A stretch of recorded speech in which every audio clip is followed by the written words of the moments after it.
Thank you, Riv. And gentlemen, I want to hit on what Kobe was touching on there. Incarnation back on an assassin. But in general, a couple of the picks that we saw. We saw Shyvana and Master Yi come out as well. So we're actually going to pull up the team comp graphic so we can kind of get an overview of it. And Jad, I'm going to let you walk through a little bit of it. Yeah, so one interesting thing is that Incarnation was kind of pushed into an assassin with the Azir and Orianna bans by Enemy. But it is such a classic champion for him, and I feel like it's generally good in this meta if you're attacking a squishier team. And there's only one true tank from the top lane in flares for this team, so therefore Incarnation would have success. I also really like what Hai is doing in the jungle.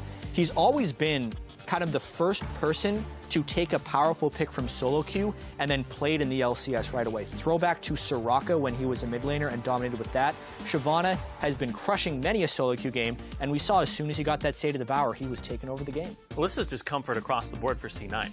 Balls on Rumble, Sneaky on Kalista, and then you have comfort for Hai and Incarnation. So C9, in a time where they were struggling, they're like, all right, let's just go back to what's working for us in scrims, what's working for us in terms of our own champion pools, and just bring it all together. And the Azir and Orianna ban are interesting because those are LCS Incarnation champions that we've been seeing. This is a solo queue Incarnation champion, and he seems much more comfortable on it. He had a big CS advantage over the Master Yi, which was actually a good pick. It just wasn't executed on very well. I want to move there next because it did baffle me a little bit. So shed some light. Well, when you pick an Ahri, you can't really pick a champion that is going to be very poke-centric against it, right? The Azir was already banned away. The Orianna's already banned away. Varus, Kog'Maw, Jace, Nidalee are things that we see Inox going towards.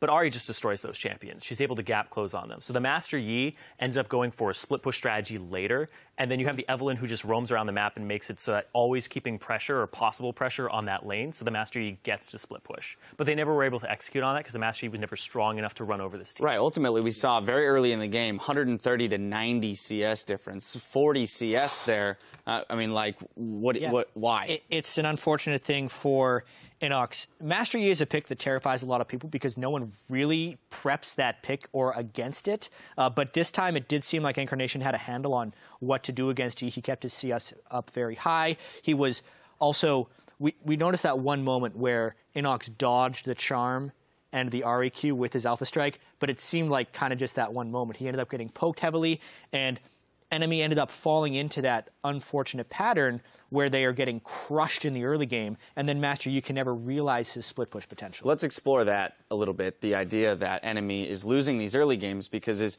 we just mentioned, you know, across the board, their pick suggests that they should be able to hold up in the early game from a champion pick perspective, yet they didn't do it. They have close matchups in a lot of places. Yeah. The Corki versus Kalista lane can be close. The Master Yi versus Ahri lane can be a skill matchup, and he was losing it. And they were getting out-pressured in the jungle despite Hai being on a farm jungler. So it's just a recurring problem. Whether they try and comp entirely for the early game, they don't want to do that necessarily because then they wouldn't have a way of winning the game. But this one in particular, they just fell far too weak. Zyrene, I want to jump to you with one last thing, which is that Cloud9 here, 28-30 game time. The last game we saw them play 24 minutes. They're picking up these quick wins all of a sudden. Any thoughts as to why specifically they're winning so quickly?